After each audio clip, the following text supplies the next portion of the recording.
karantar da ku haka tana faruwa.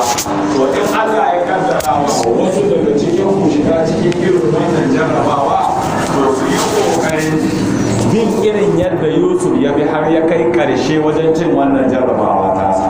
Haka su ma iyaye su yi kokari in Allah ya jarraba su da irin wannan jarrabawa ta yayaye, su yi kokari su ci jarrabawa irin wacce annabi Yakubu alaihi salatu wasalam ya ci a wannan jarrabawa. Wannan shi ne abin da sura take karantar da mu. Kaga kenan ana magana da annabi Muhammad sallallahu alaihi wasallam. Sannan sai sura ta kare da labarin al'ummar annabi Muhammad, tun da su ne ake baiwa labarin wannan kissa. A jiya cikin ikon Allah mun dakata ne akan aya ta 100, wanda za mu dora akan ta gaba da ita yanzu insha Allah, da fatar Allah madaukakin sarki ya mana kyakkyawan jagora. Annabi Yusuf alaihi salatu wasalamu ya ce, rabbi, kaga kenan ya keɓe ku ɗaya za su yi magana da ubangijinsa. Rabbi, ya ubangiji na, kad ataitani minal mulki, lalle ka bani wani bangare na mulki. Kaga kenan annabi Yusuf alaihi salatu wassalamu yana nuna cewa Allah shine kakaf mai mulki. Bai ce Allah ka bani mulki ba, ya ce kan ataitani minal mulki, ka bani wani bangare, wani waje na mulki. Allah shine mai mulki gaba daya. Wa allamtani, kuma Allah ka sanar da ni min tawilul ahadith, daga fassarar mafarkai.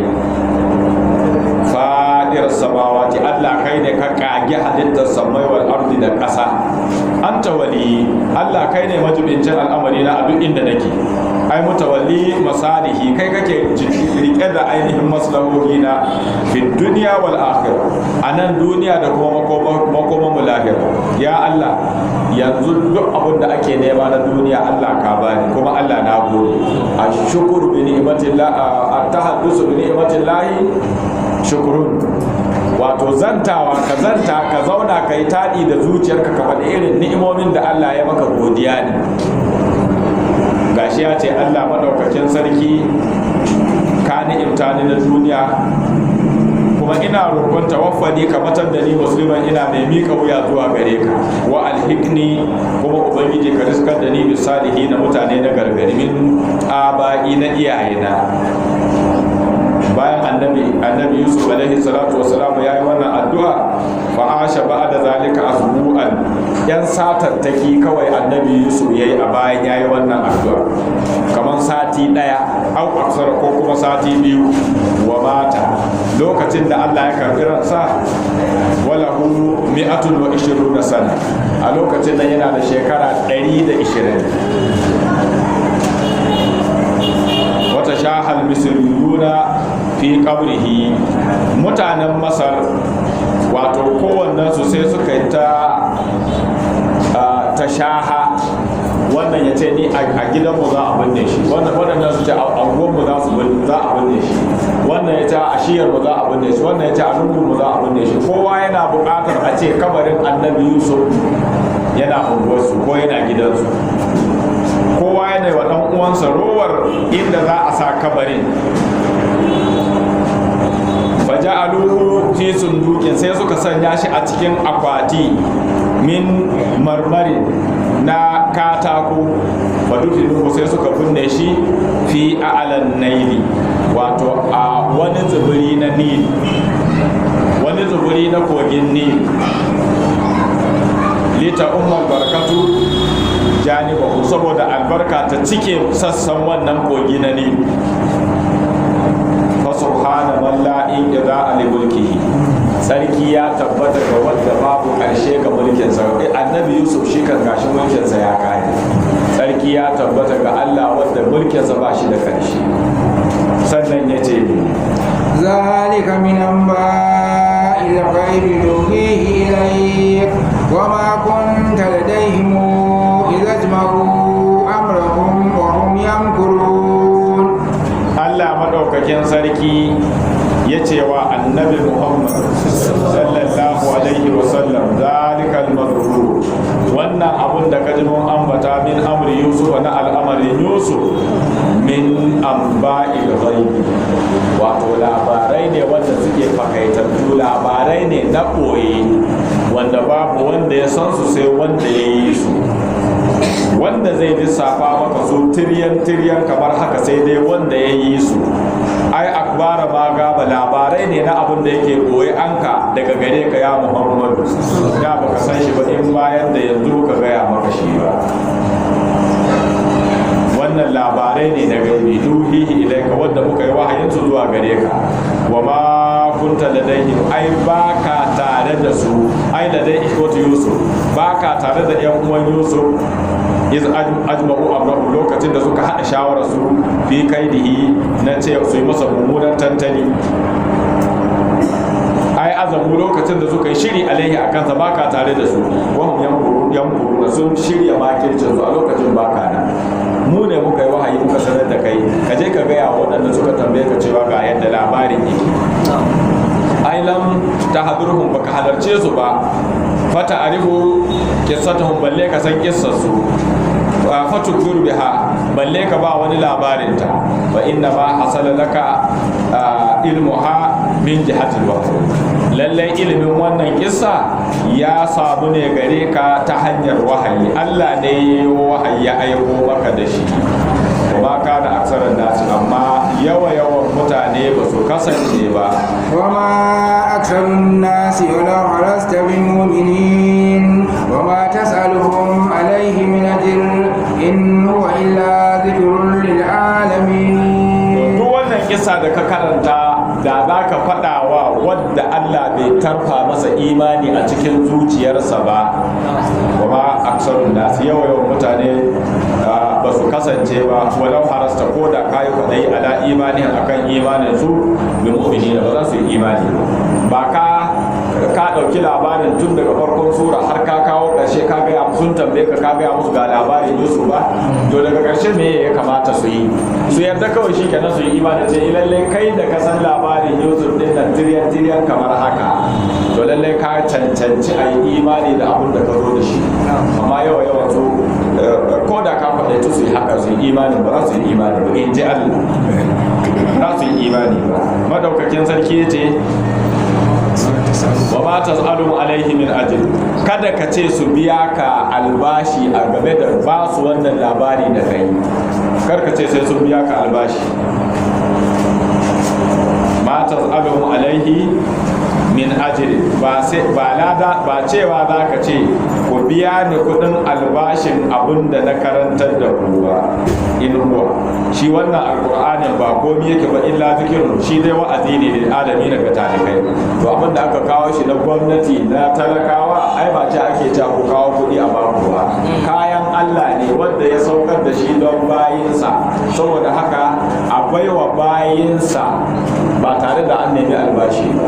Sannan ya ce wa ka'ayyin min ayatin fis samawati wal ardi yamurruna 'alayha wa hum anha mu'ridun wa ma yu'minu aktharuhum billahi illa wa hum mushrikun. Wato su mutanen Makka waka'ayin da yawa min ayatin ayoyin Allah ai dalalatin ala wahdaniyatin lahi, dalilan da suke nuna kadaituwar ubangiji da yawa ayoyi fis samawati wanda suke aukuwa a sama wal ardi ko kuma wanda suke aukuwa a ƙasa. Yamurruna alaiha, wato tunaninsu yana ta wurwucewa a kansu, tunaninsu yana wurwucewa akan irin waɗannan ayoyi waɗanda Allah yake saukar da su, waɗansu daga sama waɗansu kuma daga nan ƙasa. Ayu shahiduna ha, idan su yana gani, wa hum anha muriduna, sai su kawo da kansu kawai su yi kamar ba su gani ba. Ai la tafakkaruna, ba za su yi wani tunani fi haka da ayoyin nan ba, sai su ce kawai yau da gobe ce ta kawo su. Wa ma yu'minu aktsaruhum billahi, yawan su ba su yi imani da Allah ba. haisu yuqirruna bi annahu al-khaliq, su dai sun tabbatar da cewa shine mahalicci kawai, ar-raziqu shine mai halitta, amma ba su yarda da cewa shi kadai za a bauta wa illa wa mushrikun, face sun kasance suna hada shi da abokin tarayya. Maimakon tunda sun yarda shi ne mahalicci, shi yake azurtawa, to ashe shi ya dace kuma da abauta masa. A'a, ba su yarda da haka ba, su dai bautan nan ita ce take hada su da annaba da manzanni. Ai ya buduna asnama, bautar gumaka suke yi. Wale za saboda wannan ne kanu suka kasance ya kuluna suna cewa fi tarbiyyatihim cikin tarbiyyarsu. Kaga abin da barnan magana. Kafin zuwan musulunci an tarar da su suna dawafi a ɗakin Ka'aba suna ibada kamar yadda muke yi yanzu. To amma ibadar ba ɗarkakakkiya ba ce, babu ikhlasi cikinta. Wai maimakon Allah madaukakin sarki ya umarni da ce labbaika Allahumma labbaika la sharika laka labbaika innal hamda wan ni'mata laka wal mulku la sharika laka. To su sai su sauya, sai su faɗi wani abu daban wanda ba haka Allah ya ce a faɗa ba. Su kaga kenan anan zukatansu ya yi kama da zukatan iyayensu wanda suka gabata a baya, su ne bani Isra'ila. Har ma irin waɗannan kalmomi da suke daidaita a cikin zukatansu, ra'ayinsu ya zama iri ɗaya.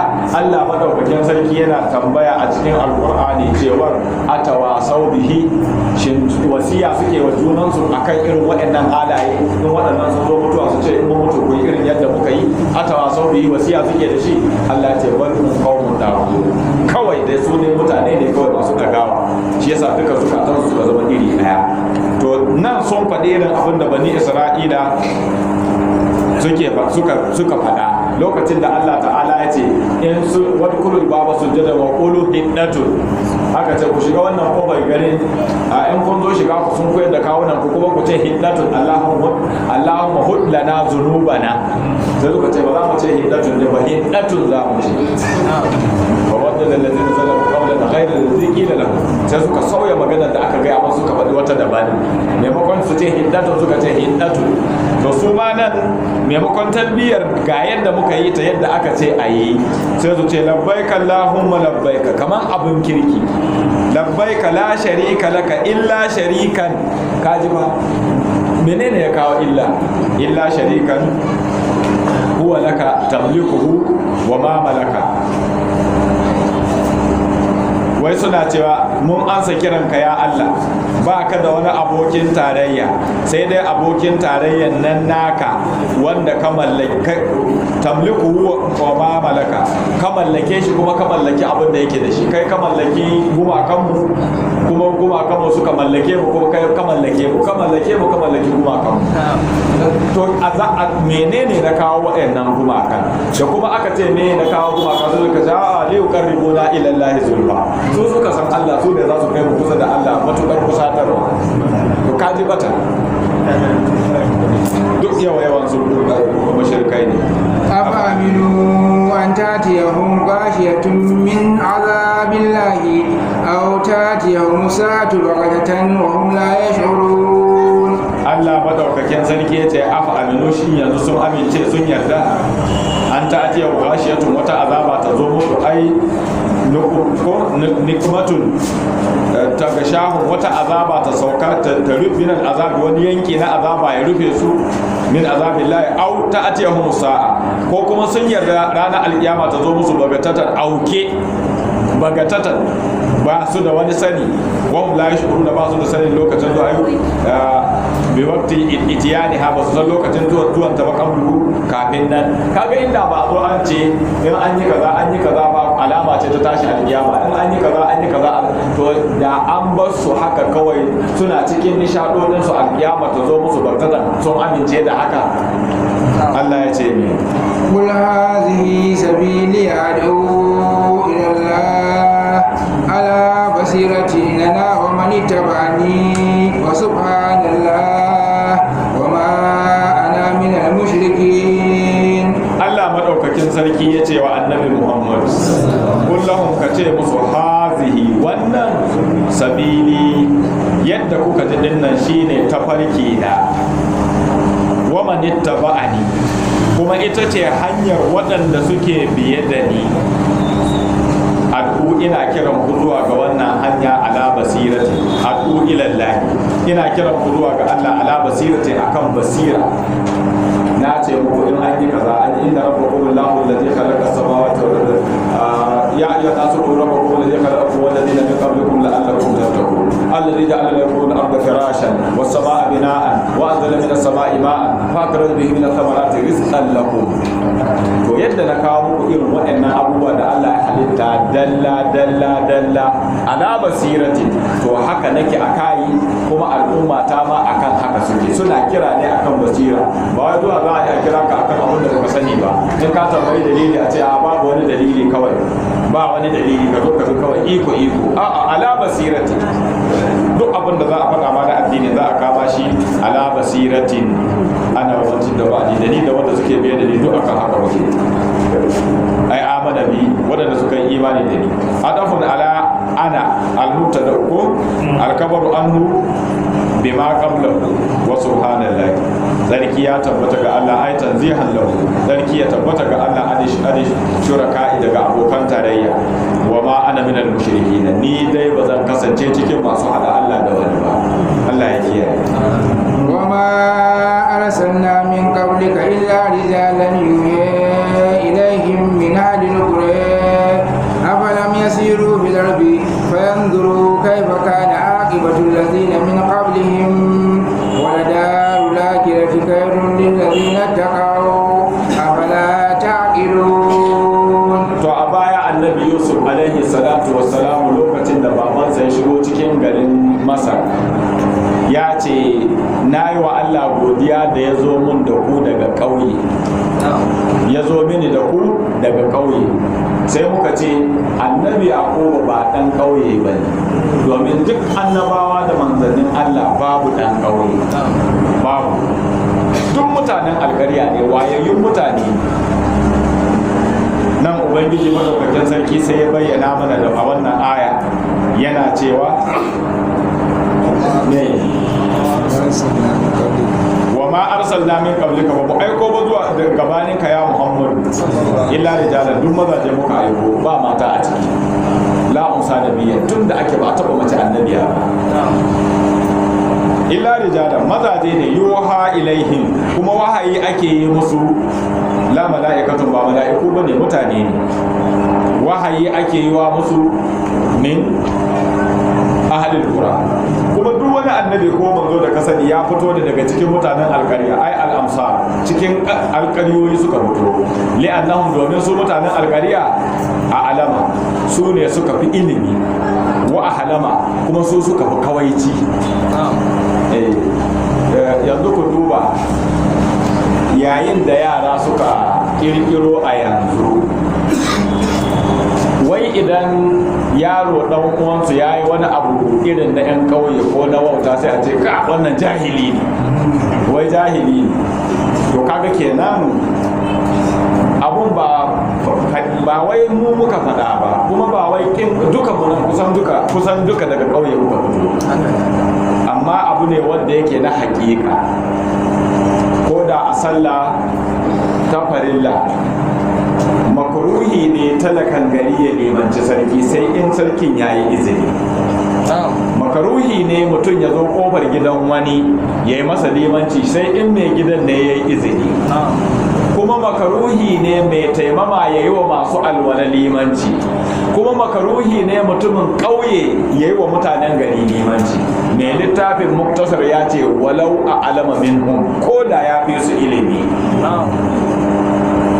Saboda kaga annabawan Allah da manzanni duka min ahlul qura, mutanen alƙarya ne, saboda sun fi ilimi, sun fi kawaici, bi kilafi ahlul bawadi, sabanin mutanen ƙauye, li jafa'ihim, saboda kaushin halinsu. Yanzu in kana son ka ga mutumin da za ka yi wa abu bai haƙuri ba, sai ba ƙauye. Kuma idan ya zo zai ma tambaya ko kuma zai nemi wani abu a wajen ka, kai tsaye zai nema.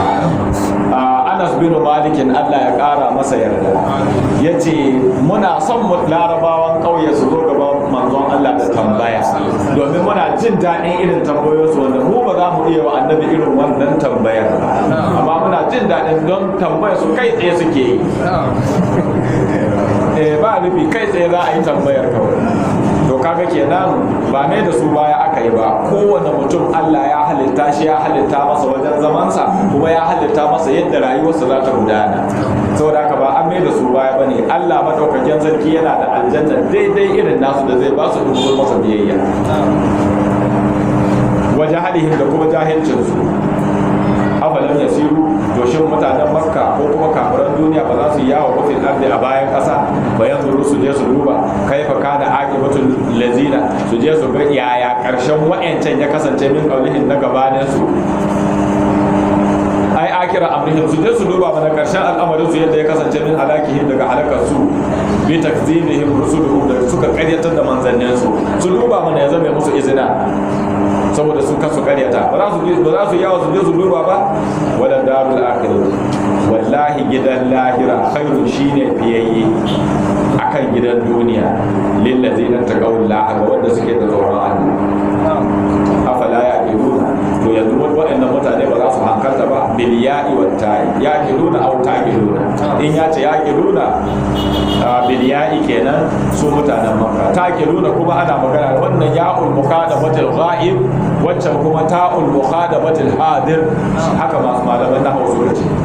Sannan ya ce hatta idza sta'asa rusulu wa dhannu annahum qad kuzibu ja'ahum nasruna fanunji man nasha wa la yuraddu ba'suna 'anil qawmil mujrimin.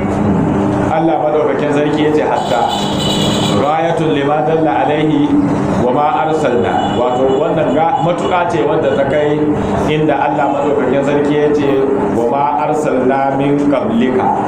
To ma arsalna din nan su wa'ancan manzanni da aka aiko, hatta har sai an kai wani lokacin da idan ta yi asar rasul, manzanni za su yanke tsammanin cewa ko anya wata nasara za su zo mana daga wajen Allah. Wazannu, daga ƙarshe sai su sakankance, daga ƙarshe sai sakankance ta zo musu. Zannu bi wazni aikanu, sai su tabbatar da cewa a rusul su manzanni din kenan, annahum lallai su kad kudziru, ai an karyata su, shi kenan babu nasara tare da su, an karyata su. Bin tashdidi kudziru, ai takziban an karyata su, la imana ba da karyata wadda babu imani a bayan ta, ba wanda zai sake yin imani tun da wanda suka karyata shi kenan. Wat takfifi, ko kuma ka karanta shi da takfifi ba kudziru ba, kuzibu.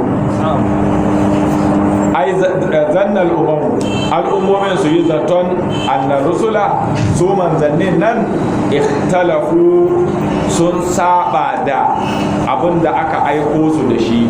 Ai manzannin ma sun bar abin da aka aiko shi da shi, da aka aiko su da shi yanzu sun kama wani abu daban.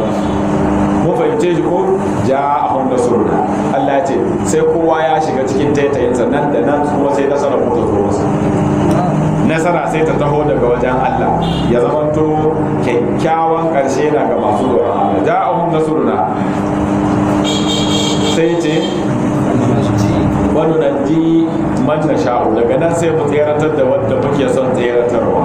Wala ya ruddu ba'suna 'anil qawmil mujrimina, babu wanda zai iya mai da hukuncin mu akan mutanen da suke hada ne da wani, inji Allah.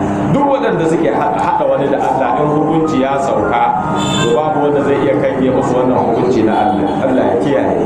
Yace laqad kana fi qasasihim ibratun li ulil albab ma kana hadisan yuftara walakin tasdiqa alladhi bayna yadayhi wa tafsila kulli shay'in hudan wa rahmatun liqaumin yu'minun wa hudan wa rahmatan liqaumin yu'minun.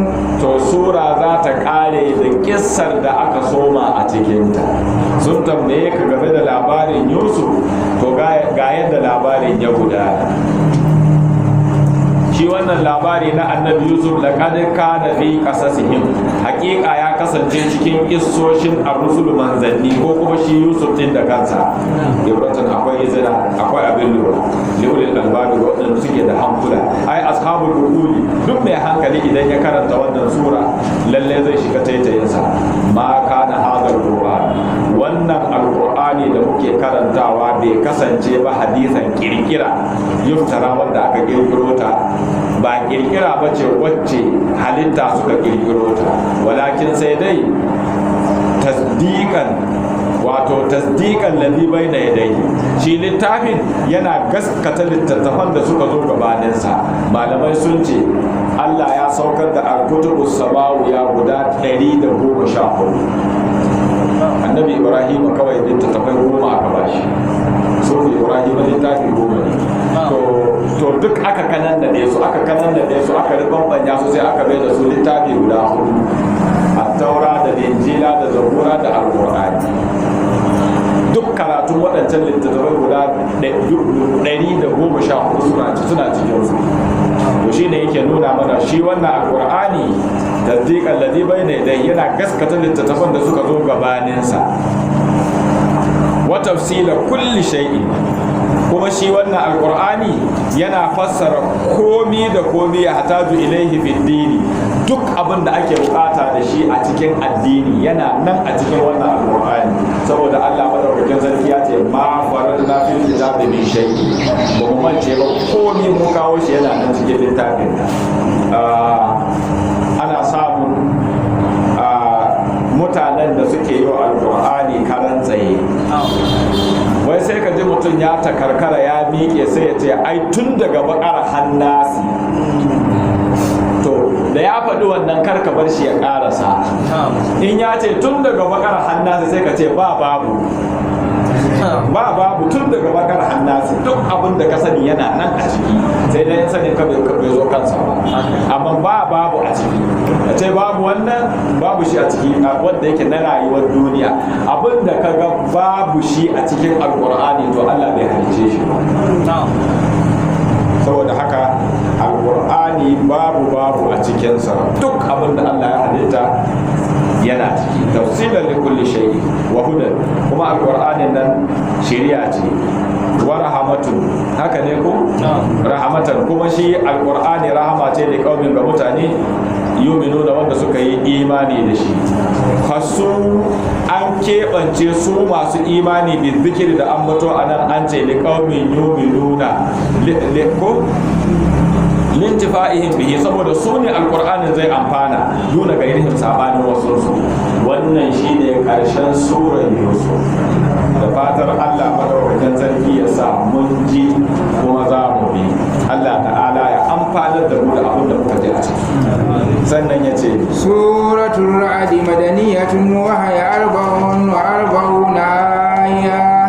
Bismillahir rahmanir rahim. Alif lam mim ra. Tilka ayatul kitab wallazi unzila ilayka min rabbikal haqq walakinna aktharan nasi la yu'minun. Wannan sura sunanta suratul ra'd. Ra'adu malaman tafsiri sun ce wani mala'ika ne wanda Allah madaukakin sarki ya wakilta shi akan kula da zuban ruwa, da inda ruwan zai je, da inda ake son ruwan ya zuba, da kuma inda aka iyakance masa da gwargwadon abin da ake da bukatan ya zuba.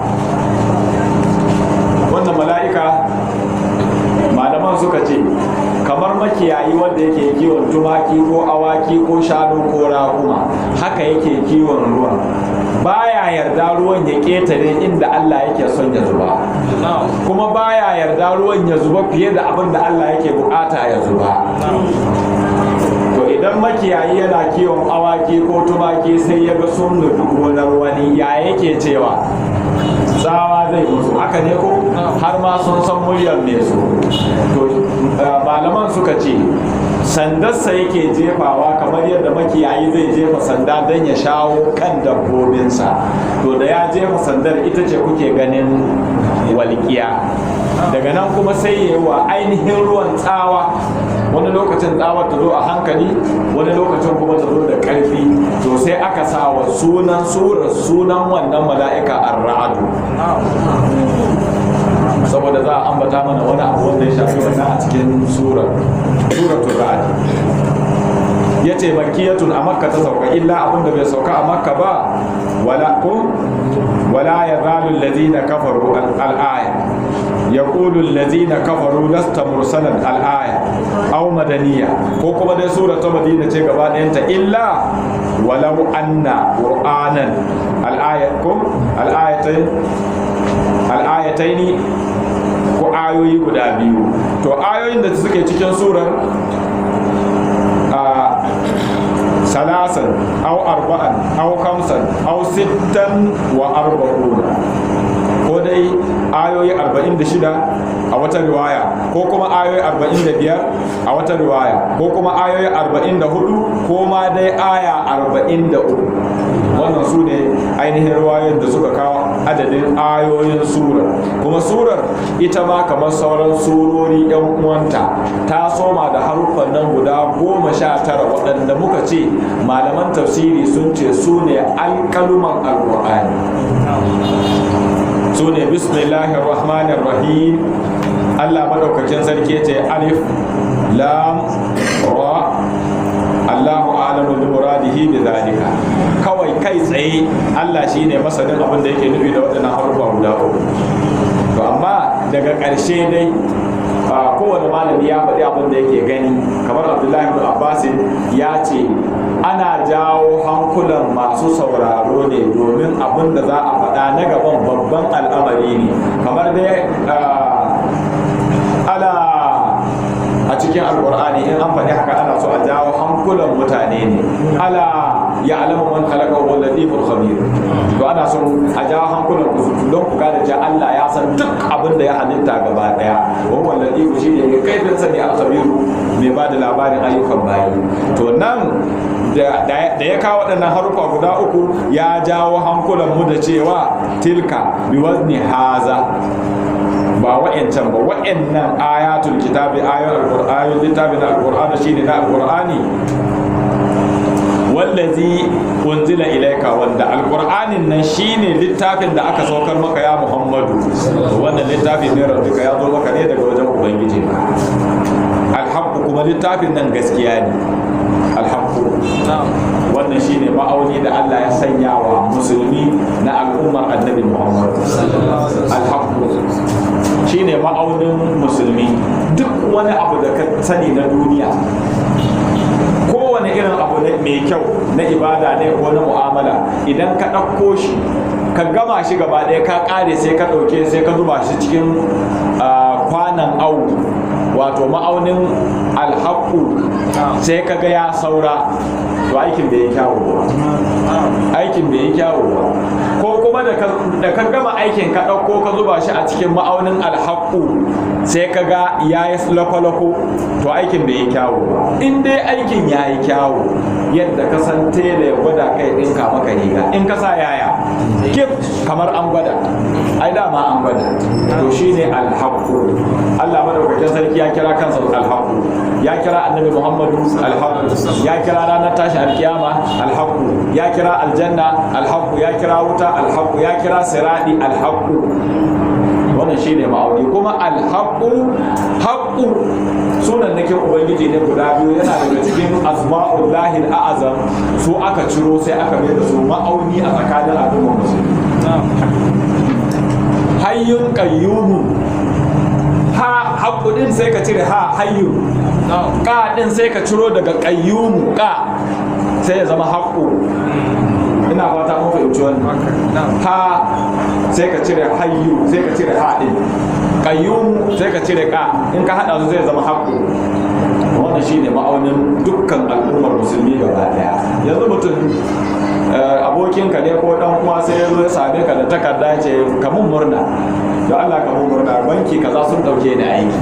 To kai ma dalla sun dauke ka aiki, kai ma dalla na yi maka farin ciki, amma shawarar da zan baka a daɗe ana yi a kenan alhaku. Wannan shine abin da ake son yanzu, domin dalilin da yasa na kawo banki wai gidan kuɗi ne, su ne yanzu zuciyar zukatan mutane yanzu na za ka ga mutum zuciyarsa ta zarmi. To in ka je fa ka tsaya akan ma'aunin nan na musulmi alhaku. Mun fahimce shi ko?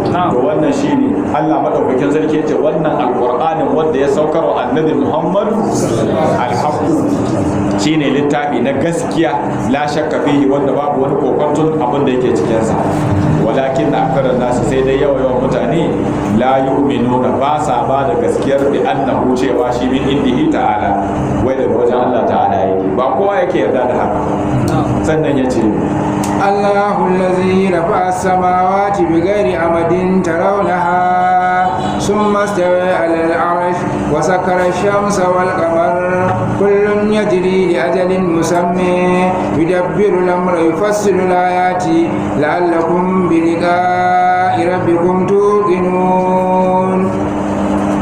الله مدوكاكين سركي يتي الله allazi shine wannan rafa as-samawati wanda ya ɗaukaka samai da ghairi amadin ba tare da wani ginshiki tarauna ha da za ku gani ba. To idan ka fassara ayar kamar yadda ta ambata nan yanzu, ba tare da ginshikin da za ku gani ba, akwai ginshikin ko babu? Akwai kenan, amma ganin sa ne ba ku yi. A'a, bi ghairi amadin aslan babu ba ma ginshikin balle a ce ku gan shi. Ma'anarsa kenan, ba ginshikin balle ma ku duba ku gan shi. Lokacin da Allah ya halicci sammai, ya halicci ƙasa, sannan kuma ya halicci halin ɗan adam, sai ya san idan mutum ya zo duniya aka nuna masa ƙasa aka ce Allah ne ya halicce ta, aka nuna masa sama aka ce Allah ne ya halicci sama, to dan adam saboda kwakwan zuciya zai tambaya ya ce shi sama Allah ya fara yi ko ƙasa. Ka san dalilin tambayar? Wai in an ce masa ƙasa Allah ya shimfiɗa kafin ya shimfiɗa sama zai ce to ya samu inda zai taka kenan har ya samu ya fito da sama. A'a, lokacin da Allah ya yi sammai da ƙasa, saman tukunna ya fara ɗagawa kafin a shimfiɗa ƙasa, kar ma ka yi tunanin ya taka wani waje ya ɗora wancan sama. Kuma ma Allah maɗaukakin sarki ba kamar mesin ba ne in an zo gina gida a ce kama in kama. Allah ba haka yake, la sharika lahu, ba shi da abokin tarayya. Lokacin da ya halicce su, ya halicci sammai bakwai, sai ya ce musu itiya ɗau an aukar an. Za ku tafi kuna so ko in matse ku tafi dole? Qalata ataina da'ina, suka ce a'a za mu tafi mun cikin muna so. Sama ta bakwai ta tashi fi ta je ta zauna inda Allah yake so, sama ta shida ta tashi fi ta je ta zauna, sama ta biyar, sama ta hudu, sama ta uku, har sama ta daya, ba wanda ya kama aka daga. Inna ma amruhu idza arada shay'an an yaqula lahu kun fayakun. Shikenan sai suka je suka makale suka zama samaniya, kuma tunda Allah ya makala su har zuwa yau ba wanda ya taba jin labarin akwai wani zamani da ya wuce inda samaniya ta ballo ta zubo, ko akwai wanda ya taba ji a tarihi? Babu. Kuma babban abin mamakin shi samaniya wannan ta sama wanda muke hangenta kamar a matsayin a wani launi muke ganinta na? To ba bulu ba ne. irji albasar hal tara min fudur summa irji albasar karrataini yanqalib ilayka albasar. Yadda ka san gilashi haka samaniya take. Ina irin gilashin nan wanda in ka zo ka tsaya na ciki zai hango inuwar na waje zai hangi inuwar na ciki, amma ba za a iya gane juna ba. To haka Allah ya halicci samaniya, domin annabi Muhammadu lokacin da suka yi Isra'i da shi da mala'ika Jibrilu da suka je sama ta farko, mala'ikun da suke jiran kofar lekowa suka yi kuka ga inuwar abu biyu, suka ce man anta, zai ce Jibrilu ne ni. To wannan na bayan ka kuma wane ne? Kai kenan an hango ba su ga, da sun gane Jibrilu ne kawai da bude masa za su yi, amma suka ce man anta, sai ya ce Jibrilu. Wa man ma'aka, waye a tare da kai kuma? Ya ce Muhammadu. Kadu sai da ilai, har an aika masa ne?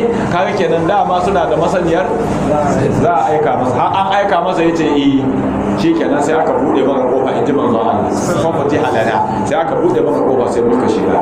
To kaga kenan samaniya din ba bulu bane, ba baki bane, ba hayaki bane, kamar gilashi ne. Farji albasar karrataini yanqalibu ilayka albasar. Idan naka ne, idan ka harba wai kana son ya kallo maka samaniya, da kallonsa ya kare sai ya tsoro, shikenan sai ya zama duhu. wannan magana da nake faɗa sai wanda ya shiga jirgin sama shine zai zo ya tabbatar maka da haka. Idan aka shigar da ku jirgin sama kuka tashi kuka yi tafiya ko da ta tsawon mita 500 ne ko mita 1000, to insha Allah da za ka zauna ta inda gilashin jirgin yake wajen windo, in ka leka ƙasa samaniya za ka gani, in ka kalla ka leka sama haka samaniya za ka gani. Ƙasa ta zama samaniya, sama ta zama samaniya, saboda ƙasan in ka kalla kallon ka da yake karewa sai ya dawo maka da shi bulu, sai ya dawo. Saman ma in ka duba haka za ka gani, saboda haka kamar gilashi take. To amma abin da nake so mu gane a nan shine tsakanin wannan kasar da muke ciki, in ji manzon Allah, wannan kasar da muke kanta daga nan kafin ka je sama da farko sai ka yi tafiya shekara 500. Idan ka je saman kuma daga inda aka bude kofar zuwa kafin ku gama ainihin kaurin sama, nan ba shine kauri ba, to kafin kuka shiga kafin ku keta kaurin saman ku zo wa wata kofa tafiya shekara 500 ne. Kuma wannan saman bata taba waccan saman ta sama ba. Tsakanin wannan saman kuma da saman har yanzu akwai tafiya kamar tsakanin wannan kasar da wannan saman da muke ciki da muke gani. Wata bata taba wata ba har tafiyan shekara 500, har sai ka je sammai 7. Sannan malamai sun ce kowace samaniya daya, kowace sama guda ɗaya kamar murfin kwano take akan yar uwarta. Da kwano da murfin kwano wanne ya fi girma? A'a, inda kwanon ya fi girma kana sakawa zai fada ciki. Haka ne ko? Ai murfin kwano da kayan dan adam da malafa wanne ya fi girma? Kaga malafa ta fi girma.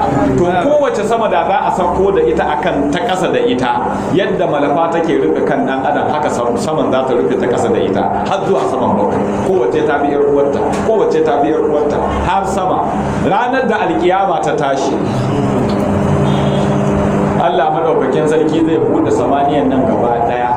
Kafin nan za a tara 'yan adam a waje ɗaya cunkus, za a yi musu kamar garken tumaki. Sai a kawo jinnun duniya gaba ɗaya sai a kawo, sai su kewaye 'yan adam su yi musu zobe. Da an buɗe wannan samaniya ta farko, mala'ikun da suke wannan samar saukan motar sojojin yaƙi za su yi. Yaya saukar motar sojojin yaƙi yake? Dira kawai ake yi, to haka za su yi ta dirowa. Ko dirar mala'ikun kawai sun isa in sun buga maka zuciya, inda lokacin mutuwa ne da sai ka mutu. Amma babu mutuwa, an mutu guda ɗaya shi kenan an gama. To shi kenan haka za su yi ta dirowa. Na sama ta farko su zo su kewaye waɗannan jinnu, kan kenan sun fi su yawa. To idan daga nan sai a buɗe kofar sama ta biyu, su kuma mala'ikun su duro, su kaga kenan sama ta biyu ta fi sama ta farko girma. To mala'ikun sun fi yawa, in su ma in sun sauko sai su kewaye mala'ikun sama ta farko, sai a buɗe mala'ikun sama ta uku, su ma sun fi yawa, sai su kewaye ta biyu, ta hudu su kewaye ta uku, ta biyar su kewaye ta hudu, ta shida su kewaye ta biyar, ta bakwai in sun zo sai su kewaye mala'ikun sama ta shida. Daga nan Allah madaukakin sarki sai ya sa mai shela ya yi wa mutane bil'adama shela da su da aljanu, sai a ce ya ma'ashadar jinni wal insi in istada'tum an tanfudu min aqdari samawati wal ardi fanfudu. Ya ku taron mutane da taron aljanu, gashi nan mala'iku ne, mala'ika ɗaya idan ya sa tafin hannunsa duk zai rufe mutanen gaba ɗaya. Sai a ce to in kuna da wata hanya da za ku yi da ba a duniya, in ka dan yi wani laifi haka da kake ganin za a gane sai ka gudu ka koma Bauchi ba, da an ji labarin ka a Bauchi kenan ka koma Taraba, da an ji labarin ka a Taraba in ya so ma sai ka koma Lagos, daga nan sai a ji ka fada Chadi, daga Chadi sai a ji ka tafi Sudan sai Libya, ko ba haka bane, wai ka tsira. To fa ku nan ma ku gudu ko mu ga inda za ku je, la ta gudu da illa bi Sudan. Ba wanda zai samu hanyar tsira sai wanda ya zo da kalmar la ilaha illallah Muhammadur Rasulullah, kaulan wa atiqadan, ya zamanto kuma bakinsa ya faɗa kuma zuciyarsa ta tabbatar da haka. In bakin ne kawai ya faɗa a duniya ya abin da ransa yake so, dan nan ba za ta yi amfani. Kaulan wa atiqadan. Saboda haka Allah madaukakin madaukakin sarki shine wanda ya halicci wannan saman da bigairi abadin ba ta da wani ginshikin da ya tokare ta tarauna hada za ku gani ai al'amadu jam'u imadin wa huwa al-uswanatu ana nufin shine ainihin ginshiki wa huwa sadiqun bi anna al-amada aslan ko la amada aslan gaba ɗaya ma saman ba ta da wani ginshiki su mastawa alal arshi bayan Allah ya halicci sammai da ƙasa kowace ya aje ta inda yake son ta zauna to sai ya daidaita wacce ta da istiwa an yaliqu bihi daidaita wacce ta dace da shi akan al'arshi wasa kana shamsa kuma Allah sai ya hore mana rana wal qamara Allah ya hore mana wata kullum kowane ɗaya min huma daga cikin su jiri yana gudana ne li ajalin musamman zuwa wata rana wacce aka ambata masa an ambata musu wata rana da wata da wuni da dare ka kaddara su kamar yan karafun nan na cikin abubuwanka guda nawa guda uku ko to Allah ya halitta nasa guda ga rana ga wata ga wuni ga dare lashamsu yanbaghi laha an tudrika al-qamar wala al-laylu sabiqu an-nahar ash-shamsu tajri li mustaqarrin laha kuma ranar tunan da aka halice ta gudu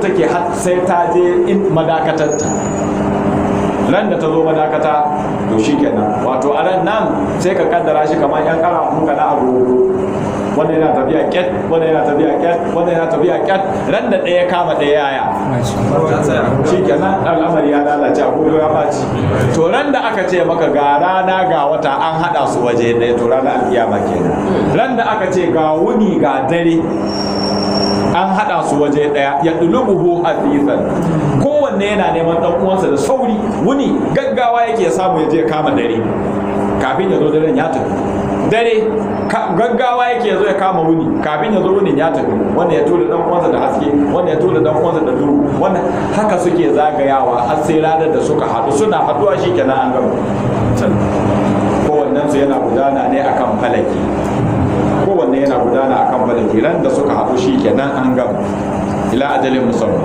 sannan ya ce mi yudabbirul amr Allah shine yake tsara dukkan yadda rayuwar halittarsa take duk al'amari Allah shi yake dabbara shi kowane irin abu Allah ne yake juya shi ai ya qadi amran mulkihi Allah yana gudanar da al'amarin mulkinsa yufassilul ayati kuma Allah yana rarrabe mana yana bayyana mana ayoyi da lalati kudratihi dalilan cikan ikonsa la'allakum watakila ku ya al'umma ya ku mutanen duniya tu'minuna da tuqinuna za ku sakankance bi da qa'irar bikun da gamuwa da ubangiji domin a cikin ku akwai waɗanda ba su yarda za a mutu san a rayu daga baya kuma Allah ya rayar da mutane ba wai su abinda suke cewa ai za mu tina wa kunna turaban wa izaman a inna la maqusuna yanzu a ce mu dinnan mu mutu mun zama ƙasa kasusuwan mu sun yi fari kuma a ce za a sake tada mu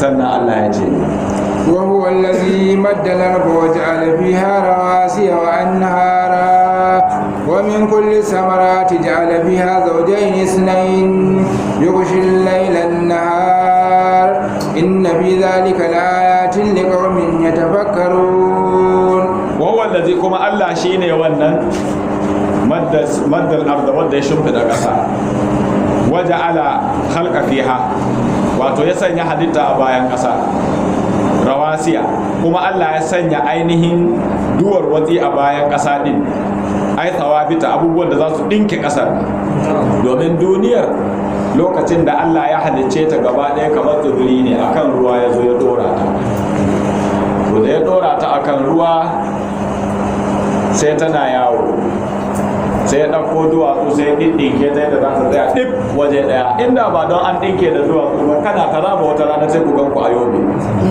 kuna Legas wata rana sai ku ganku a Borno Allah sai ya ɗinke ƙasar da duwatsu kuma duk inda kaga an saka dutse to dutsen nan da aka ɗinke ƙasar tun daga kan wannan ƙasar har zuwa inda ruwan yake dutsen ya tafi wanda yake da labari lokacin da aka yi tashar jirgin garin nan zai gaya maka labari. Waɗanda aka kawo turawan da suka zo an ce daga tashar jirgi inda tashar nan take da so a keta dutsen, a fasa dutsen daga tashar jirgi. Ka san tashar a tsakiyar dutsen take ko, to da so ta ake a fasa tsakiyar dutsen kawai hanyar ta fita da ta yi gaba. Suka yi auna suka ce wannan dutsen in an fasa ruwa in ya malale duk sai ya cinye garin, sai dai a zaga. Sai aka zagaya shi ma da aka zaga ɗin in ka je can akwai wani coci can gabar da abin da gefen dutsen ko, to in ka je akwai inda aka kuskuri idan ruwa, yanzu haka ruwa yana zuba a wajen. To duk inda dutse yake akan ruwa yake, har karkashi har inda ruwa yake, Allah ya ɗinke ƙasar ne saboda an tabi da bikun don kar ta yi motsi da ku. Allah ya ɗinke mana ƙasar don mu zauna lafiya a cikinta. Sannan ya ce ne Allah madaukakin sarki wa anharan, kuma shine ya keta muku koguna, wa min kulli thamarati, kuma Allah shine ya muku dukkan ƴaƴan itatuwa. Ja'ala fiha zawjayn, kuma kowanne Allah ya shi mata da miji. Kowanne abu Allah ya shi mata da miji. Hatta wannan iska bai buga din nan mata da miji. Kowanne irin halitta mata da miji. Babu wani abu da Allah ya dace shi kadai. Allah shine kwal guda daya. Allah shi kadai ne wahdahu la sharika lahu, amma kowane abu ya halitta shi zawjaini, ko da ƴaƴan itace zawjaini, mata da maza ne.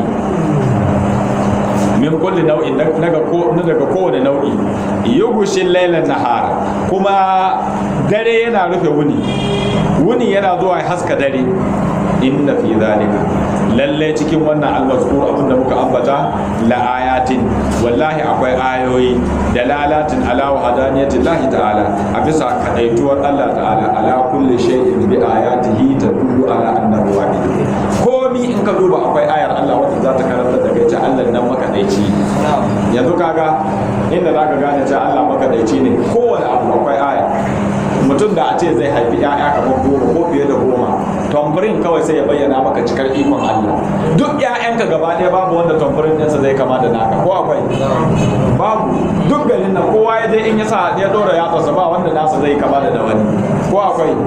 To yanzu ka duba da yake ɗan adam mutum ne, kulikal insanu da'ifa. Kamfanin Honda in suka yi baburansu gaba ɗaya idan aka sa mai ka tayar, ya za ka ji muryoyin nasu iri ɗaya, ba wani bambanci. Kamfanin Suzuki in sun yi baburansu da an sa mai in ka buga, ya za ka ji duka murya iri ɗaya. Kowane kamfani in yayi abin hawan sa ya ji murya iri ɗaya.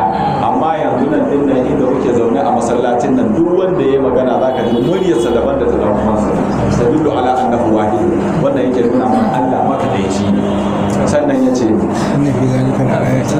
inna fi zalika, lallai dai cikin waɗannan abubuwa da muka ambata, la'ayatin, wallahi akwai ayoyi a ciki waɗanda dalilai na cikin mulki ikon Allah, liƙaunin da mutane ya tafakkaru da masu tunani fi sun illa cikin ayyukan Allah, waɗanda Allah ya kira su a can a wata aya yana cewa su masu ilimin tafakkuri wa ya tafakkaru na fi khalqi samawati wal ardi rabbana ma khalaqta hadha batilan subhanaka wa qina azaban nar.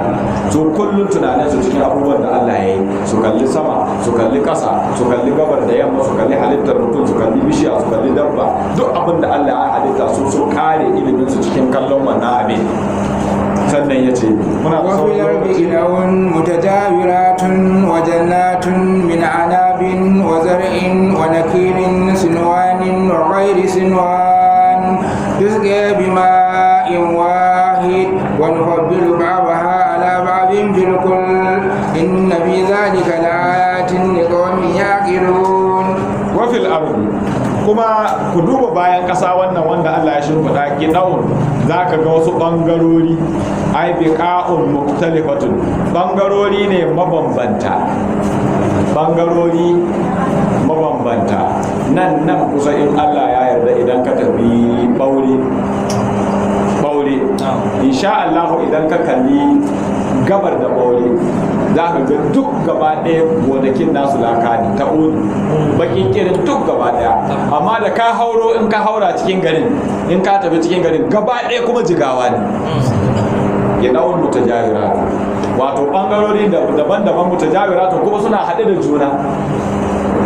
da juna, ga jigawa ga kalari a haɗe wannan yana cikin wannan, kuma wannan ba zai shigo cikin wannan ba, wannan ma ba zai shigo cikin wannan ba, wannan ba zai cinye wannan ba, a ce jigawar gaba ɗaya ta zama kadari ko kuma kadarin gaba ɗaya ya zama jigawa.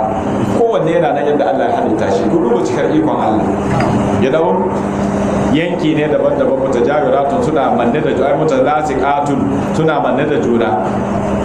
Famin ha ɗibin cikin su akwai daddadar ƙasa, wa sabkun akwai kuma makammaci, wa qalilur ri'i akwai wanda take tsirar da tsiro yan kaɗan, wa kathiru akwai wanda take tsirar da tsiro kuma mai yawa. Wa min dalail qudratihi ta'ala, wannan duka yana daga cikin dalilai na cikar ikon Allah ta'ala. Wajen natun kuma Allah shi ne yake tsirar da gonakai min a'nabi, gonaki na inabi, wa zar'un ko kuma wanda za ku shuka duka Allah ne yake tsirar da shi. Wannan kilo ko wani kilon da dibinai, su bishiyoyin dibinon ko kuma bishiyoyin inabi sinwanun, za ka tarar da wata bishiyar dibino din da mai tagwaye ne, ko ba haka bane? In ka zo bishiyar dibino zai ga ta taso da bishiya daya daga ƙasa, amma sai wannan yayi nan sai wannan yayi nan bishiyar dibino nan bishiyar dibino, ko ba ku taba ganin irin wannan dibino ba? Wai silwani wata kuma sai ka samu kwaya ɗaya ce haka zai zan kamar alibi, wata mai haɗe da yar uwarta, wata kuma ita kadai ce ba ta da abin da ta haɗu da shi. Silwanun wa ghairu silwanin ay munfaridatun, wata take guda ɗaya ce ba ta haɗe da wata yar uwarta. Nuski ko tuski bitta'i wan nuni, tuska ana shayar da su bi ma'in wahidin da ruwa ɗaya. La hawla wala quwwata illa billahi al-aliyyil azim. Allah yana da cikar iko. Idan an yi ruwan sama, mai rake ya dasa, mai gauta ya shuka, mai gautan bello ya shuka, mai hatsi ya shuka, mai kowa ya shuka, to yanzu da za a zo a turke ka, a tsare ka, a ce do Allah yaushe ne, ran yaushe aka yi ruwan gauta, kuma ranar yaushe ne aka yi ruwan zaƙe da ke, kuma ran yaushe ne aka yi ruwan da zai sa mangoro ya ɗanɗanon mangoro, ran yaushe ne aka yi ruwan da zai gwaiba ya ɗanɗanon gwaiba. Ruwa ɗaya ne yake shayar da su gaba ɗaya, amma Allah cikin ikonsa sai ya fito da su da nau'in ɗanɗanon su daban-daban. Yanzu mutumin da bai yarda da Allah shi kadai ake bautawa ba, wannan bai zalunci kansa ba. Duk irin waɗannan abubuwa da aka bayyana, amma har yanzu zuciyar ta gagara yarda da cewa Allah shi kadai za a bautawa, wanda ya haka yayi asara.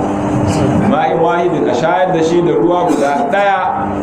Wa nufaddilu ba'daha ala ba'din fil ukul, kuma sai mu fifita wasu akan wasunsu bil ukul wajen ɗanɗanon su ya zama daban-daban, wani mai zaki, wani mai ɗaci, wani mai bauri, wani mai bashi.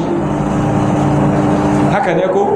Inna fi zalika lalle cikin waɗannan almaskuru abubuwan da muka ambata la ayatin, wallahi akwai ayoyi li qaumin, ga mutane ya ake nuna wanda suke da hankali. Mutum mai hankali a wajen Allah shine mutumin da yake da ilimi, mai ilimi a wajen Allah shine mai hankali. Kuma ina ganin za mu dakata a kan wannan aya zuwa gobe idan Allah ya kai mu. Assalamu alaikum wa rahmatullahi ta'ala wa barakatuh.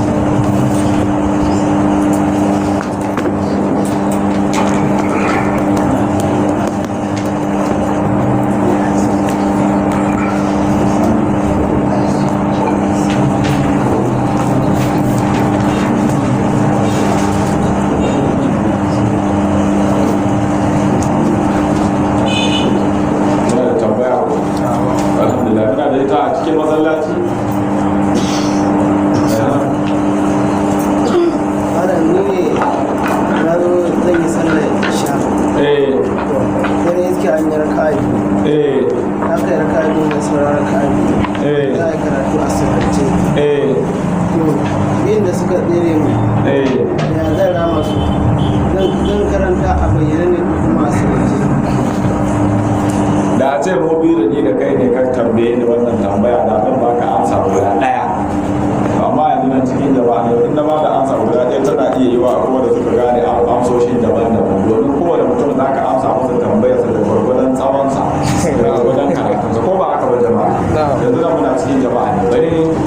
abin da fadi saboda duka mu gane shi, da wanda ya san wannan gefe da wanda ya san wannan gefe duka mu fahimce shi. Kafin nan ina so na yi mana kwatance ko in sifanta mana yadda za mu gane wannan tambayar da ya yi. Mukaddara yanzu a ce shugaban kasa ne sai ce ma'aikatan gwamnati gaba daya in Allah ya kai mu ranar litinin shugaban kasa yana so duk a haɗu a Borno, da wanda suke Abuja, da wanda suke Lagos, da wanda suke Kano, da wanda suke Kaduna, da wanda suke Bauchi, da Gombe, da Jos, da Waye, ko ba haka ba? To shikenan wanda ya taso daga Abuja da ya zo sai ya biya ta haka, sai ya biya ta Akonga, sai ya bi Ibbi, daga ya bi Ibbi daga can sai ya gangaro ta Taraba, sai ya shigo ta Adamawa, sai ya biyo ta Jabilamba, sai ya biyo ta Gombe, sai ya fito ta Biu, sai ya tafi ina. Alhamdulillah ya je ko bai je ba. Wannan shi kuma da ya taso daga Abuja da ya zo Akonga, sai ya biyo Forest, sai ya taho ya biyo Jos, sai ya biyo Bauchi, sai ya biyo Gombe, shi kenan sai gashi a Biu, sai gashi sai ya tafi ina. To wannan shi kuma da ya tashi da ya taso daga Abuja da ya zo Bauchi, sai ya bi Ningi, sai ya fito Babal, shi kenan sai ya biya wacce hanya, sai abin nan sai ya dauki hanyar nan da aka yi ta ya sunan wancan wudi, sai ya haka sai ya je ina, zai je Borno. Kage kenan hanyoyi suna da yawa, duk inda kaga dama ka je. Haka ne ko ba haka bane? To na dawo, wato manzo Allah sallallahu alaihi wasallam ya ce ikhtilafu ummati min ba'di rahmatullah. Ikhtilafan da al'umma za ta yi a bayana, wannan ya faɗi gane wasu, wancan ya faɗi gane wasu, kuma ko a taro duka sun tattara akan hadisai, to rahama ce gare su. Wannan sallah da ka tambaya ta isha an tsere maka da raka'a biyu wanda liman ya bayyana karatu a cikinsu, haka ne ko? Sai ka zo ka samu wanda aka koya karatu a cikinsu, liman ya yi sallama, in ka tashi to yaya za ka yi? Shine tambayar ku. To tambayar tana ɗore akan waɗansu hadisan manzon Allah sallallahu alaihi wasallam guda biyu. Annabi sallallahu alaihi wasallam a hadisi na farko, karshen hadisin zan karanta mana kawai saboda mu samu mu amsa da tambayar wani. A karshen hadisin yana cewa wa ma adaraktum fasallu wa ma fatakum fakhudhu. Abinda kuka riska da liman to ku sallace shi da liman, abinda ya kubuce muku kuma faqudu kurama. Jama'a mu fahimci rama ba. Mutum ne ya samu mutum don uwansa sai ya wanka masa mai, sai aka ce rama, in ya tashi ya zai yi? In ya dunkule hannu ba yawwa, to kaga kenan shi ma malin ake so a yi. To wannan hadisin yana nuna cewa abinda ka samu da liman ka sallace shi da liman, abinda ka rasa kuma karama. Wato karama shi kamar irin yadda liman ya yi. A raka'a ta farko liman me ya karanta? Fatiha da sura. A raka'a ta biyu me ya karanta? Fatiha da sura. To faqadu kurama su kamar yadda liman ya yi. A wani hadisin kuma sai manzo Allah sallallahu alaihi wasallam ya ce ma adraktum fasallu, abinda kuka samu da liman ku sallace shi, wa ma fatakum fa atimmu, abinda ya kubuce muku kuma ku cika. Mun fahimta ko? Ka zo ka samu an yi raka'a biyu ba ka samu da kai ba a same su da kai ba, sai ka zo ka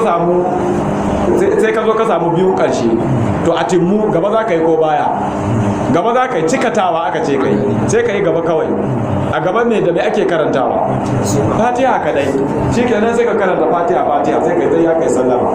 Wanda ya karanta Fatiha da sura ya bi wancan hadisi, wanda ya karanta Fatiha ya bi wannan hadisi. Ka kenan kamar wanda suka bi hanyoyi daban-daban suka je mai dubu. Ina fata mun fahimce shi. Saboda haka kada mu dunkule sanin mu a dan ganewa mu a waje daya, wannan shi ke kawowa mu ta shiga cikin rikice-rikice. Mai ta karatu, in ma ba za mu yi karatu ba mu tambayi malamai. Dan wannan abin da kuke ji muna faɗa ba wai tarin karatu ba ne, tambayar malamai ne muka yi har muka rike. Allah ya kashe mu. Kuma akwai mai tambayar mu ta jiya ko wanda ya ce yana son ya faɗa masa adadin ne nisabin zakka. Gashi nan nisabin zakka miliyan 2,260,910, miliyan 2 da 260 da 910. Zan sake nanata saboda mai tambayar ya ji. miliyan 2 da 220 da 260 da 910. ga shi duba mana jama'a haka ne.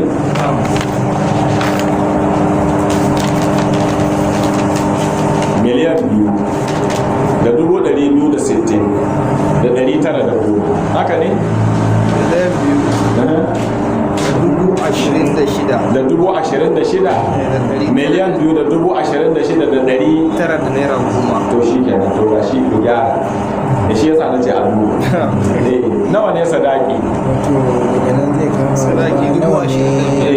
Sai a raba kashi 4, kashi na 4 a raba kashi 10, cikin 10 sai a dauki guda ɗaya tal, sai a hada kashi 3 da kashi 9 kuma ne da kashi 1 shi ne sadaka. Kace sadaki 25,336 25,336 wannan shi ne ainihin rubu dinari. sai diya Na? Diya kuma ba miliyan 101 miliyan 101 da 340 da biyar da naira 500 da naira 500. Wallahi yan acaba da masu motoci a mai da hankali ubangiji Allah ya kiyaye. Inda ubangiji ya ce cikin kisasin nan da aka ce hayat akwai rayar da rai. In ka rayar da ranka ka ji tsoron wato ka a kashe ka to za ka ji tsoron ka kashe wani. Mene ne tambaya? Kuma tambayi na guda 3 ne ba san ko akwai lokaci. To bismillah.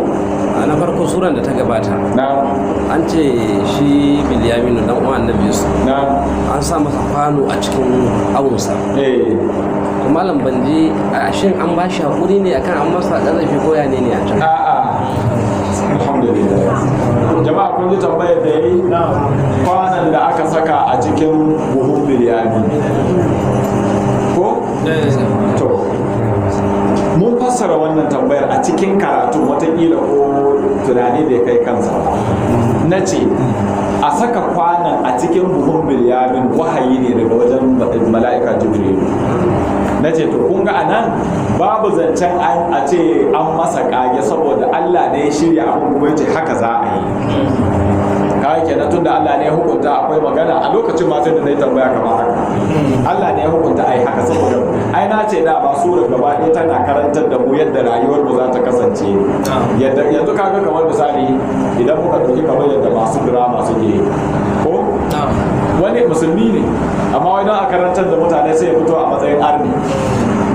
Musulmi ne amma don a karantar da mutane a tsarin karantar wasu kenan fa sai a fito da shi boka ne ko kuma a fito da shi wani mai mugunta ko ba haka ba amma kuma in ka zo tsarinsa yadda yake a zahiri ba haka yake ba. To wannan kamar misalin an shirya mana abun ne yadda haka rayuwar take gudana amma abin da kuka gani mai kyau a ciki shi ake muku umarnin ku rike don ku aikata abubuwan da kuka gani munana na ciki to su ake nuna muku domin ku yi kokari ku guje su. Ina fata mun fahimce shi. Alhamdulillah. Sai wani sai tambaya na biyu an ce an aiko duka manzanni maza kuma yanzu akwai mata masu wa'azi. Shin ya kamata matan su rinka wa'azi suna faɗakarwa? Wato al'amari ne wanda yake manzon Allah sallallahu alaihi wasallam ya ce idan karshen zamani ya zo irin waɗannan abubuwan za su dinga ba. Ai mata kan duk duniya babu matan da suka kai matan ma'aikin Allah. Amma Qur'ani ubangiji ya ce musu wa qarna fi buyutikum wala tabarrujal jahiliyyati ku zauna a cikin gidajen ku. Su mata su ai jiya na ga ya mata ce mace kamar aluja take. Mun fahimce shi ko ran da duk ka ga mace da fatanya, ran da duk ka ga mace da lauje, ran da duk ka ga mace da gatari, ran da duk ka ga mace da wukar besi, ran da duk ka ga mace da tirela, wallahi ya ta ɓaci mata ne. Inda ba dan ta ɓaci ba ita fa mace kamar kwallo take zan buga mana misali da kwallo. Yanzu idan kwallo tana hannun wanda take hannunsa, idan ya doka ta a ƙasa ya take yi. To mace in ta zo duniya, mahaifiyarta tana haihuwarta da ta doki ƙasa, babanta ne yake tarbewa. Sai babanta ya kama, ba za ta sake taba ƙasar nan ba. Ana ta taitaya, in ya gaji ya ba uwarta ta rike, in ta gaji ta ba yayin su rike, in sun gaji a ba makota su rike. Haka za a dinga taitaya ta, ana taitaya ta har ran da za a ce yau mai neman aure ya zo, an nemi auren, an ba da ita, an ɗaura musu aure, an shafa fatiha, to babanta zai doka ta da ƙasa. Tim da ta yi tsalle sai ta tashi, mijinta kuma sai ya kama. Daga nan shi kuma sai ya je yana ta taitayawa ya faɗi ƙarya ya faɗi gaskiya ya kawo mai kyau ya kawo mummuna don dai a samu a zauna lafiya, kada ya ta faɗi.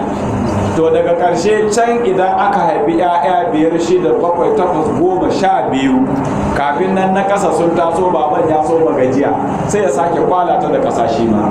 Tana dukan ƙasa sai 'ya'yanta su tarbe. Ta daki ƙasa sau nawa? Sau 3, saura 1. Daga ɗayan nan ba ƙari.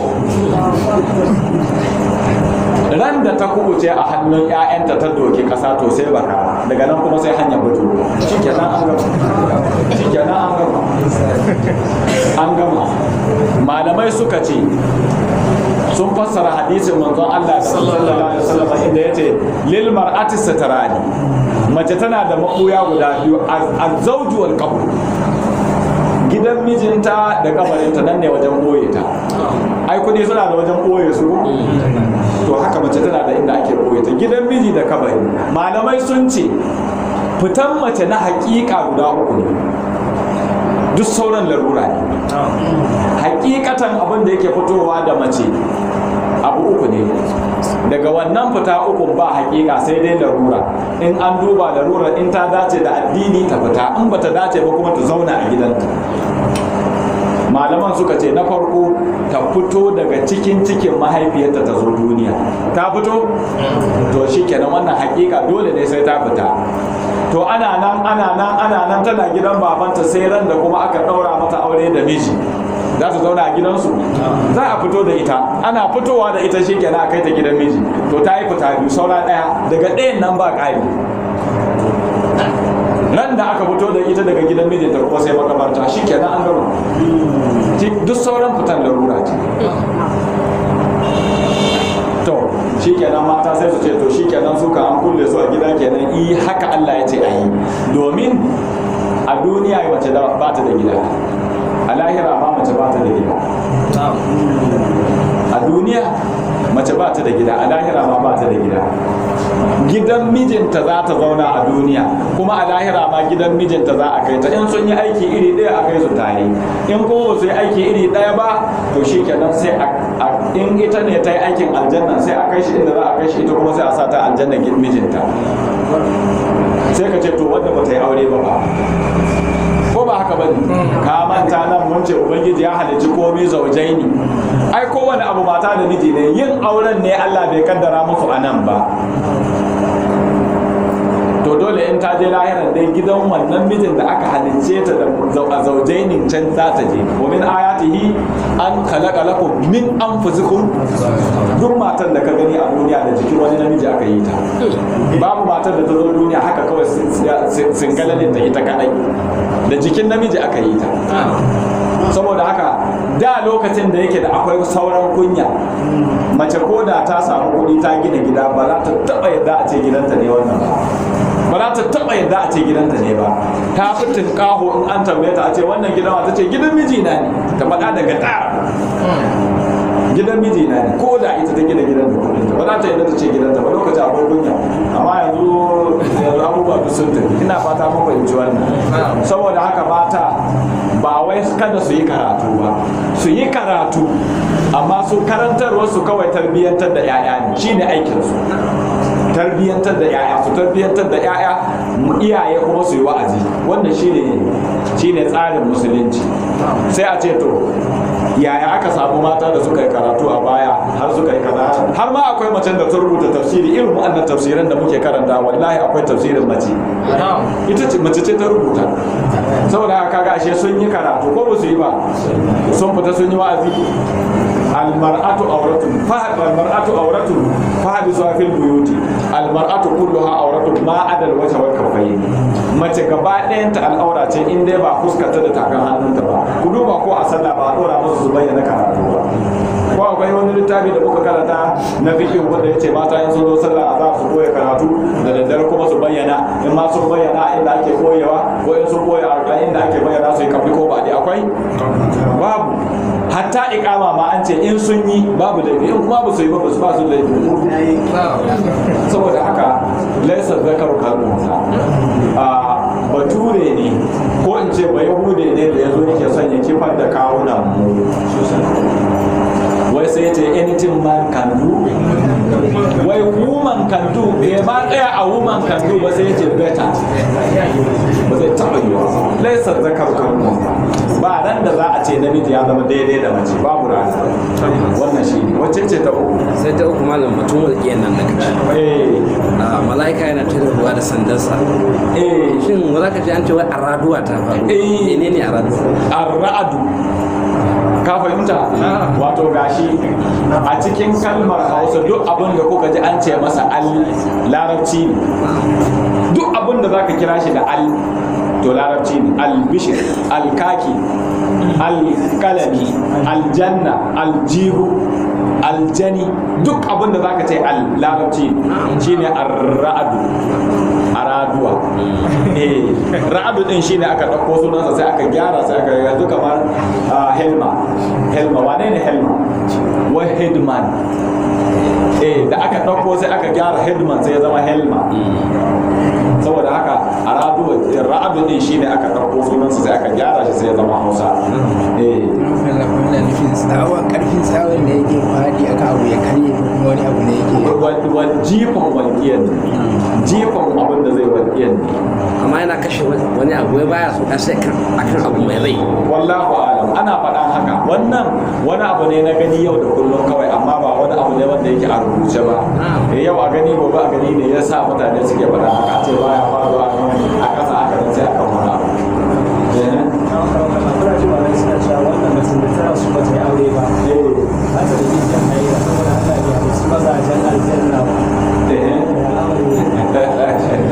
To amma ka yadda dai wa min ayatihi an khalaqa lakum min anfusikum azwajan. Babu wata mace da take da yawo a duniya wanda ba da jikin namiji aka yi ta, sai dai Allah bai kaddara musu zauna su aure a duniya ba. To kaddara in an je aljannar Allah ya ba mijin nasa abu, Allah ya ba matan nata a cikin nasa, ko aljannar gurguri ne. Manzon Allah sallallahu alaihi wasallam ya ce idan alkiyama ta tashi yana kwatanta mana rahamar ubangiji. Idan alkiyama ta tashi, idan wuta sun tafi wuta, yan aljanna sun tafi aljanna, sai a rage wani mutum guda ɗaya shi kadai. Ubangiji ce ka tafi aljanna, kamar ya ce ai na je duk na zaga na samu ba aljanna, duk ta kare ce bata kare ba, je ka duba. Sai ya je ya gama dubawa sai ya da ya ce bai samu ba, sai ya yi sawu. Sai ubangiji ya ce to yanzu idan na baka aljanna kaman garin wani na duniya, yanzu a nan Najeriya kaman garin wa za mu ce kaman Kano, ko ba haka ba? In na baka kaman Kano, aljannar kaman Kano ta yi maka, sai ta yi mana ya ubangiji, na gode ta yi. Sai ce to na baka kaman Kano sau 10, je ka shiga. In ya je sai ya je ya samu sai ya shiga. Ka fahimce shi ko? To mijin sai a bashi aljannarsa, matar ma a bata aljannar mijin nata, shikenan. Ina ce kuna takama aure ne ko? To wani ne amfanin aure ne a duniya? Ko kun dauka lahira ma irin duniya? Za ka yi aure ne saboda ku aihu, in kun aihu can in kun tsufa 'ya'yan su taimake ku, ko ba wannan bane? A babu taimako a lahira. Lahira Allah yana ɗaukowa wani iko irin nasa sai ba ɗan aljanna.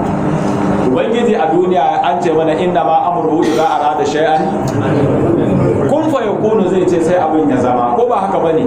To su ma 'yan aljanna akwai da'awahum fiha, da ka ce subhanaka allahumma duk abin da kake so sai ya faru. Ka tuna da babanka babana wanda ya haife ni ya tarbiyyantar da ni ya karantar da ni Qur'ani yayi kaza yayi kaza ina so zan je in ziyarce shi ma sai Allah ya sa masa yana son ku sadu yau da ka ce subhanaka allahumma sai Allah ya dauko ka shi ma a dauko shi sai ku hade a mahada ba wanda zai shiga gidan wani a cikin ku in kun hade a mahada ko ka gaggaisa ko ka tattauna kowa ya faɗi abin da yake son faɗa to shikenan da kun yi ban kwana in ka ce subhanaka allahumma sai ka ganka a cikin gidanka shi ma haka ba tafiya babu tafiya ina fata amiya Allah ina fata mu fahimci wannan nan ne inda ake ta ai aure da wata bukata matar ba ta da bukatar komai a cikin gidan aljanna kai ma namiji in ka je matar kowane dan aljanna ɗaya za a bashi mace 12,000 kowane dan aljanna mace 1000 banda matan ka na duniya wanda suka tafi da su ne iyayen gida to za a baka 12,000 to 12,000 yanzu in ka kwatanta su da zaman duniya ya kai da su ko ba haka bane to ba zaman aljanna ba irin zaman duniya ba iri ɗaya bane in ka kwatanta shi da zaman duniya nan ne ba za ka gane shi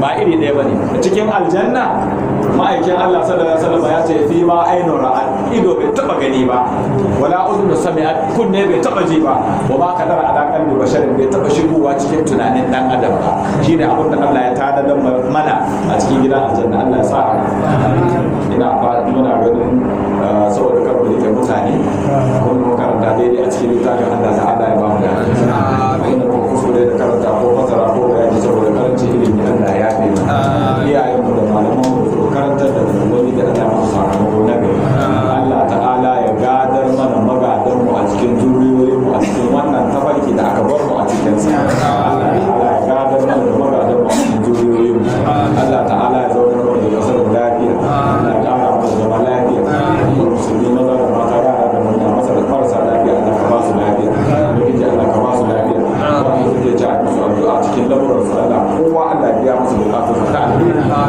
ya biya mu bukatun na alheri Allah ta'ala ya shigar da mu cikin yantattun bayan wannan wata Allah ta'ala ya kaddara mu cikin yan aljanna a cikin wannan wata sallallahu alaihi wa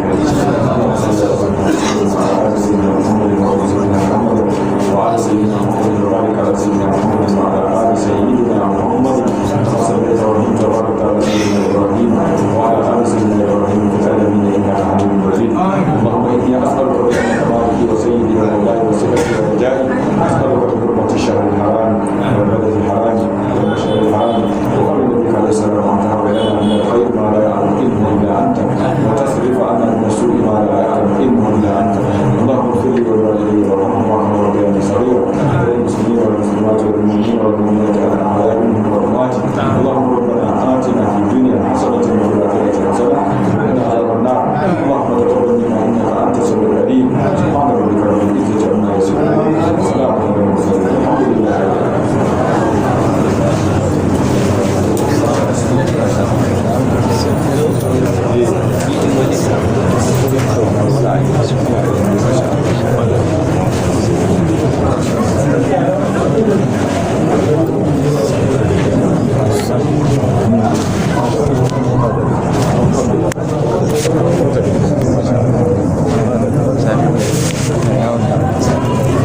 Thank you.